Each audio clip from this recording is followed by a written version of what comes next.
है, क्योंकि आप लोगों को सभी लोगों को पता है कि हमारे जीवन में हमेशा परिवर्तन होना जरूरी है। तो कभी यहाँ, कभी वहां, तो कभी वहां, हमेशा हम लोग ऐसे चलते रहेंगे और धीरे धीरे क्या होगा ना, हम लोग अपने मंजिल के पास तक पहुंच जाएंगे। तो आज हम लोग दुआ digital library and coaching classes के हम सभी लोग परिवार हैं, लेकिन कुछ देरों के बाद हम लोग परिवार नहीं रहेंगे और हम लोग का परिवार जो है ना बिछड़ जाएगा। तो दुआ डिजिटल लाइब्रेरी में आए हुए आप सभी छात्र छात्राओं का, प्यारे भाइयों एवं बहनों का हार्दिक स्वागत एवं अभिनंदन करते हैं। आज का जो हमारा बात करने का सबसे पहला मुद्दा था कि आज हम लोग बात करेंगे कि जब हमारी परीक्षाएं शुरू होती हैं, परीक्षा देने जाते हैं या परीक्षा से पहले हमारे दिमाग में क्या चलता है। हम लोग पूरी साल तैयारी करते हैं और पूरा साल किताबों में पढ़े रहते हैं और बहुत कुछ पढ़ते हैं, बहुत कुछ लिखते हैं और पूरी रात पूरा दिन एक करके खाना को कम खा करके घर वालों की बोली सुनते हुए, कुछ हमारा भी मन करता है शादी में चले जाएं, कोई फंक्शन कहीं पड़ रहा है चले जाएं, लेकिन नहीं जा पाते हैं। फिर भी उसके बाद भी हमारी परीक्षाएं क्या होती है ना, अच्छी नहीं हो पाती है और परीक्षा हम लोग देने जाते हैं ना, बहुत ज्यादा घबराहट होती है। देखिए कक्षा 10 वाले जो यहाँ पे बैठे हुए हैं, उन लोगों का जो बोर्ड का एग्जाम होता है ना, सबसे बड़ा उनके लिए जीवन में सबसे बड़ा त्योहार होता है एक लिए देखा जाए, क्योंकि जो कक्षा 10 के बच्चे होते हैं बोर्ड का एग्जाम पहली बार देने जाते हैं और उनको सबसे ज्यादा डर लगता है कि क्या होगा, बोर्ड एग्जाम देने हम जा रहे हैं तो क्या होगा, अगर हम फेल हो गए तो क्या होगा और समाज के लोग क्या कहेंगे। तो हम लोग इन्हीं मुद्दों को लेकर के कुछ बिंदुओं पर 5-6 बिंदु हैं जिन पे बात करेंगे, जिसमें सबसे पहला बिंदु है कि आपका सेंटर पता चल जाता है, आप प्रश्न पत्र घर लेकर चले जाते हैं। फिर ये होता है कि कल एग्जाम देने जाना है, कल हमारा हिंदी का पेपर है या गणित का पेपर है, जो भी पेपर होता है, तो हम लोग बहुत परेशान रहते हैं कि क्या होगा कल। लेकिन आप लोग ध्यान रखें, जब भी पेपर देने जाए तो सुबह पेपर शुरू होने के कम से कम 4-5 घंटे पहले जगें। जगने के बाद इन्हें कि जगते ही तुरंत किताब उठाएं और पढ़ना शुरू कर दें। पढ़ना नहीं है, हमको क्या करना है ना कि फ्रेश होना है, उसके बाद कुछ नाश्ता करना है और घर से निकलने से पहले माता पिता का आशीर्वाद लेना है और माता पिता का आशीर्वाद लेने के बाद आपको सबसे पहले ना जो सामग्री आपकी परीक्षा की सामग्री है उसको जांच करेंगे कि जो जो सवाल हमको लेकर के जाना परीक्षा में वो है कि नहीं है।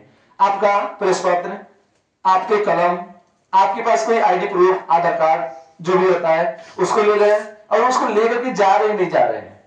और आपके घर में जितने भी बड़े लोग हैं सभी बड़े लोगों का आशीर्वाद लें, क्योंकि आशीर्वाद बहुत बड़ी चीज होती है। हमको आशीर्वाद बस दिखाई नहीं देती है, लेकिन वास्तव में बहुत बड़ी चीज होती है। हमारे साथ क्या होता है ना, कभी कभी बहुत बड़े परेशानी में पड़ने वाले जाते हैं, लेकिन परेशानी में पढ़ते पढ़ते हम बच जाते हैं।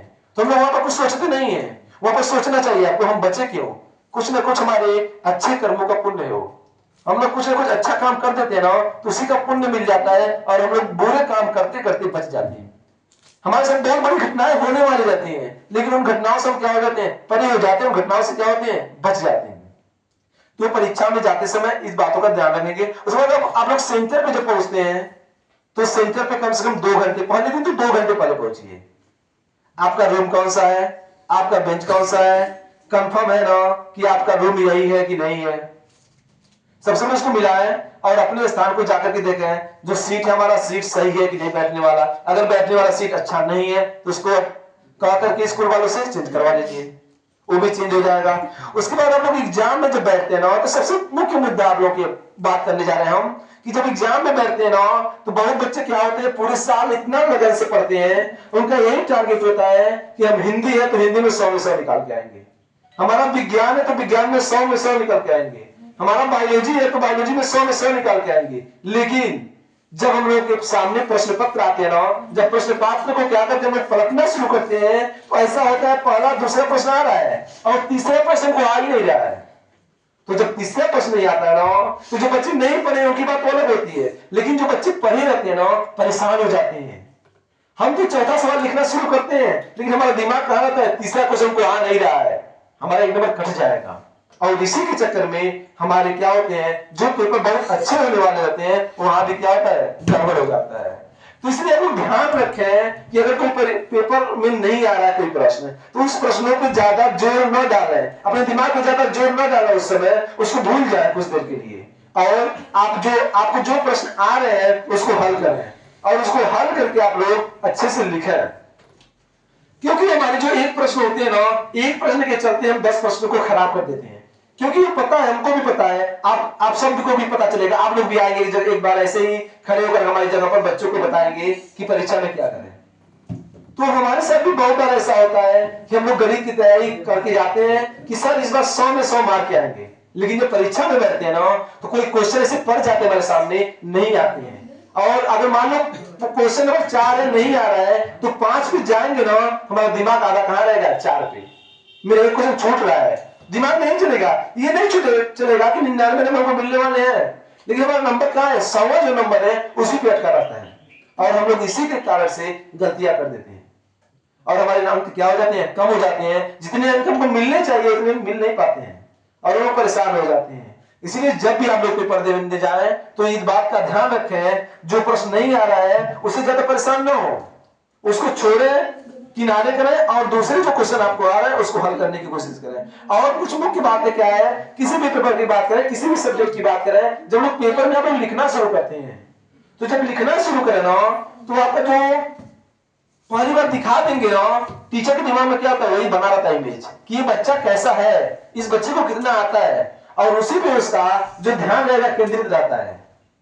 इसलिए जो आप लोग पहला प्रश्न लिखे, दूसरा प्रश्न लिखे, तीसरा प्रश्न लिखे, जो आपको सबसे परफेक्ट याद हो उसी को लिखें, और उसको इतने ध्यान से लिखें कि जो चेक करने वाला टीचर है वो देखते ही क्या हो जाए, आपके ऊपर एकदम फिदा हो जाए कि बच्चा कितना अच्छा लिखा है।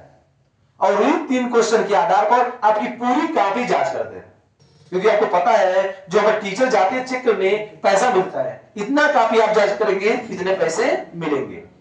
इसलिए आप लोग सोचते हैं कितना जल्दी ज्यादा से ज्यादा कॉपी जांच की जाए। इसलिए जो शुरू के हमारे प्रश्न होंगे उन प्रश्नों को आप ध्यान से लिखें कि हमारे प्रश्न गलती ना हो, और गलती हो जाएंगे तो क्या होंगे, परेशानी आपकी हो जाएंगी।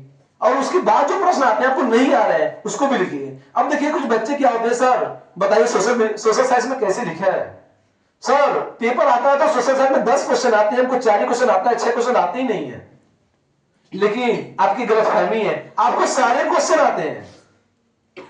आप ये मत सोचिए गणित है कि गणित है सेम आएगा वैसे लिख करके चले जाएंगे, ऐसा नहीं होता है। उसको क्या कहता है ना, जब कुछ प्रश्नों को नहीं समझ में आती है तो 1 नहीं 2 नहीं 4 नहीं 10 बार पढ़ते हैं उस प्रश्न को, और प्रश्न के शब्दों को तोड़ते हैं, और हर एक शब्द को जब तोड़ेंगे आप ना, तो आप समझ जाएंगे कि क्या कह रहा है क्वेश्चन, पूछने का मतलब क्या है उसका।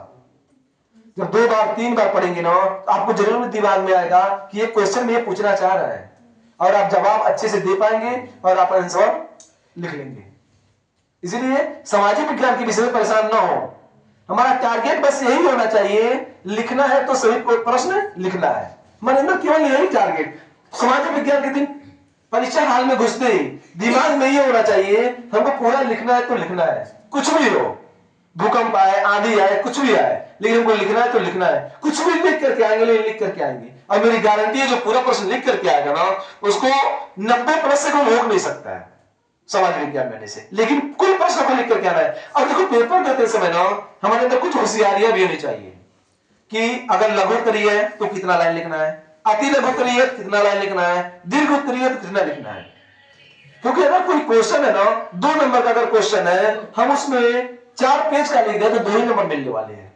तो क्यों 4 पेज लिखे हैं, इतना ही लिखे हैं हमारा समय बच जाए।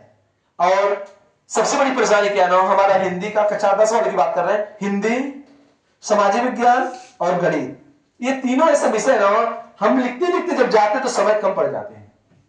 इन सब विषयों में आप लोग ध्यान रखें कि कौन से प्रश्न में कितने समय देने हैं। और गणित ऐसी लालची विषय है ना, हम लोग किसी क्वेश्चन पे फंस गए ना तो फंसे रह जाते हैं, सोचते हैं इतना मेहनत किए तो लगाए हो सकता है आंसर आ जाए, और उसी के चलते हमारे बहुत से समय खराब हो जाते हैं। इसलिए आप लोग ध्यान रखें, ऐसे समय में गलती ना करें कि गलत हो जाए, हमारे आंसर ना आए, तो हम लोग उसी में फंसे रहे और क्वेश्चन को बार बार लिखते रहे। ऐसे क्या हो जाएंगे, आप लोग आंसर सही दे नहीं पाएंगे। और क्या है ना, उसके बाद क्या होता है ना, आपके पेपर जब खत्म हो जाते हैं, जब पेपर खत्म हो जाते हैं तो हम लोग रिजल्ट का इंतजार करते हैं, और रिजल्ट का इंतजार बहुत अच्छा इंतजार रहता है, करना भी चाहिए सबको, बहुत जरूरी है रिजल्ट का इंतजार करना। और हम लोग रिजल्ट का इंतजार करते हैं और धीरे धीरे वो समय भी आता है, हम लोग रिजल्ट भी आ जाता है। और जब रिजल्ट आ जाता है तो खुशियां बहुत ज्यादा हमारे अंदर रहती हैं कि कल मेरा रिजल्ट निकलने वाला है, और अंदर से बहुत ज्यादा दिल घबराता भी है, कल क्या होगा। अगर कम नंबर निकल गया था, खुद से डर नहीं लगता है, हमको समाज से डर लगता है, हमको अपने रिश्तेदारों से डर लगता है कि क्या होगा हमारा। अभी हमारे घर अगर हम फेल हो गए ना, अगर सब लोग जान गए तो जरूर फोन करेंगे, आपके बच्चे का क्या हुआ, मेरी गारंटी है पूछेंगे जरूर। अगर उनको पता चल गया वो फेल हो गया तब, या ये पता चल गया आपका बच्चा बहुत कम नंबर पाया है, अगर आपने टॉप कर लिया ना, कोई पूछने वाला नहीं है। ये नहीं सोचेगा चलो मिठाई खिला के आएंगे उसको क्योंकि बहुत ज्यादा नंबर पाया है, ऐसा नहीं होता है। इसलिए लोग पढ़े, कुछ ना मोटिवेशन मिले तो अपने रिश्तेदारों के बारे में सोच लें, अपने बगलगीरों के बारे में सोच लें, इन लोगों के लिए तो कम से कम पढ़ लें। और आप लोगों को पता ही है माता पिता कहां से पैसे लाते हैं, कितना मेहनत करते हैं, फिर हमको पैसा देते हैं, फिर हम लोग पढ़ते हैं। देखिए रिजल्ट आता है, पॉजिटिव आए नेगेटिव आए, हमको उससे मतलब नहीं है, क्योंकि कुछ जीवन मिला है और जीवन को परफेक्ट बनाना है हमको। एक परीक्षा हमारे जीवन को डिसाइड नहीं करने वाला कि हमारी परीक्षा में ज्यादा नंबर आ गए तो हम बहुत महान व्यक्ति हैं, हमारी परीक्षा में हम फेल हो गए तो दुनिया के सबसे नालायक लड़के हम ही हैं, नालायक बच्चे हम ही हैं, ऐसा नहीं है। अच्छे से अच्छे फेल होने वाले भी अच्छा से अच्छा रिजल्ट देते हैं और अच्छे से अच्छे अंक लाते भी हैं। आप लोग देखेंगे कई उदाहरण है, आप लोग सुनोगे सचिन तेंदुलकर के बारे में, जिसे गॉड ऑफ द क्रिकेट कहा जाता है, यानी क्रिकेट का भगवान कहा जाता है। तो 10वीं तक पढ़ा है, शायद 10वीं तक, फिर भी कहा। इसलिए आप लोग परेशान ना हो, हमको परीक्षा में परफेक्ट नहीं बनना है, जीवन में परफेक्ट बनना है, कि जीवन में जहां भी रहे परफेक्ट रहे। और देखिए जीवन में परफेक्ट होने का एक ही सूत्र है कि जो भी काम करें जीवन में पूरे मन तन धन को लगा के करें, उसके लिए झगड़ा करना पड़ जाए, उसके लिए किसी से मार करना पड़ जाए, करना है। और उस काम को इतने मन से कीजिए ना कि काम आपके ऊपर फिदा हो जाए और कहे ठीक है वो हो जाएंगे, तो होने वाला ना हो काम फिर भी हो जाए, उस काम को ऐसे करें। और रिजल्ट आता है तो कभी पॉजिटिव कभी नेगेटिव तो लगा हुआ है। हम लोग फेल हो जाते हैं तो हमारे दिमाग में बहुत सी बातें चलती हैं कि अभी कम नंबर पा गए हैं, हम रास्ते में जाएंगे हमारे गुरुजी देख जाएंगे क्या कहेंगे, इतना पढ़ता था नंबर कम आ गया, डांटेंगे। अभी घर से बाहर निकलेंगे मेरे माता जी है पिताजी है डांटेंगे, ठीक है तो डांटेंगे, उनका हक है डांटने का, उसमें डांट भी लेने देना चाहिए, आपको बोलना नहीं है कुछ, डांट रहे तो सुन लीजिए क्योंकि उनका हक है डांटना, क्योंकि बहुत मेहनत से पढ़ाए आपको, बहुत मेहनत से आपकी फीसें जमा की हैं, इसलिए बोलते हैं आपको। उनके लिए उनका स्वार्थ नहीं है कि आप नंबर पा जाएंगे, उनके लिए बहुत अच्छा कुछ हो जाएगा, नहीं, आपके लिए बोला जाता है इतना मेहनत से पढ़ाया गया, आप अच्छे से पढ़े और अच्छे नंबर लाए। हम लोग क्या होता है ना, हम लोग की जो उम्र है आप लोगों की, जैसे 10 साल 12 की उम्र होती है, किसी बच्चे की 16 साल, किसी बच्चे की 18 साल, यही एज होती है। और इस एज में ना हमारे जो हार्मोन्स होते हैं बहुत उतावले होते हैं, हम लोग डिसीजन तुरंत ले लेते हैं, हम फेल हो गए तो चल रहे कूद जाएंगे छत से और मर जाएंगे, क्या मर जाएंगे तो पास हो जाएंगे? नहीं ना, पास ही नहीं हो पाएंगे, तब तो आप जिंदगी में फेल हो गए। वो तो केवल परीक्षा में आप फेल हुए होते ना, जब अगर आप गलत कर लेते अपने साथ तो आप जिंदगी में फेल हो जाएंगे, और जिंदगी में फेल हो जाएंगे ना तो फिर क्या है, जिंदगी खत्म हो गई। उसी को कहा जाता है जिंदगी में फेल होना। वैसे लोग जिंदगी में फेल हो जाते हैं और हमको जिंदगी में फेल नहीं होना है, फेल हो करके भी जिंदगी में टॉप करना है, फेल होने के बाद भी जिंदगी में टॉप करना, हमारे अंदर ये इरादे होने चाहिए।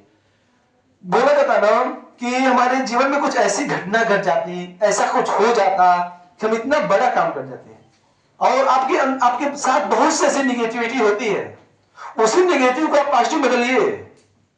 कुछ आपके साथ ऐसी घटना हो जाएगी, कोई व्यक्ति ऐसी बातें बोल देगा, व्यंग बोल देगा, आपके दिमाग में चुप जाता है कि अगर मिल जाए सामने तो गोली मार दे, हमको गोली नहीं मारना है, गोलियां को मारना है लेकिन इतनी गोलियां मारना है ना उनको दर्द हो और पूरी जिंदगी मारते रहना है, ऐसा जिंदगी में काम कीजिए। फेल हो गए तो हमको गलत डिसीजन नहीं लेना है, हमको क्या करना है, फिर आगे बढ़ना है और अच्छे से जिंदगी में रहना है। तो फेल होने के बाद, क्योंकि आप लोग फेल हो जाएंगे ना तो ठीक है, आप लोग तो फांसी लगा लेते हैं, कहीं से कूद जाते हैं, आप लोगों की जिंदगी लीला खत्म हो जाती है। लेकिन अपने माँ बाप से पूछिए क्या होता है, उनकी हालत है क्या होती है, वो लोग क्या करते हैं, वो लोग समाज में जी भी नहीं पाते हैं। इसलिए गलत डिसीजन आप लोग नहीं लेंगे।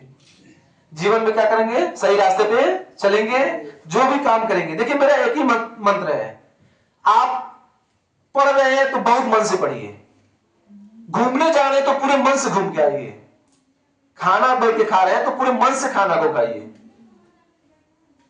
यानी जो भी आप काम कीजिए ना, पूरे दिल और दिमाग को लगा के कीजिए और परफेक्ट रूप से कीजिए, तब आप क्या होंगे, उस काम में सफल होंगे और में असफल हो जाएंगे। हमको ये नहीं है हर काम में हमको सफलता मिले। अब बताओ हर काम में सफलता मिल जाएगी तो इंसान कहां रह गए, हम तो रोबोट हो जाएंगे। कुछ कामों में असफलता होनी भी जरूरी है, और असफलता जरूरी होने से क्या होती है ना, हम लोग अपने सफलता के पथ पर अग्रसर होते हैं।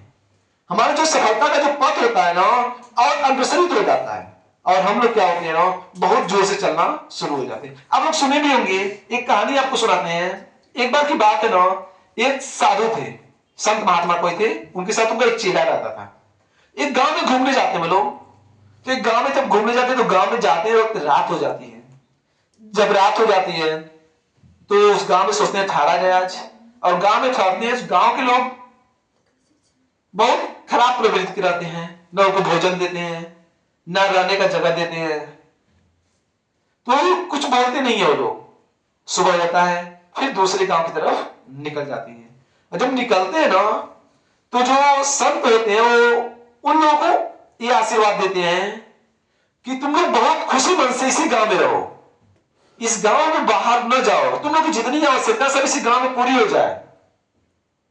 और वो गांव से निकल जाते हैं, दूसरे गांव में चले जाते हैं। उनका जो संत, उनके साथ जो चेला है वो भी सुनता है, पूरी बातें आशीर्वाद देते हैं तो सुनता है।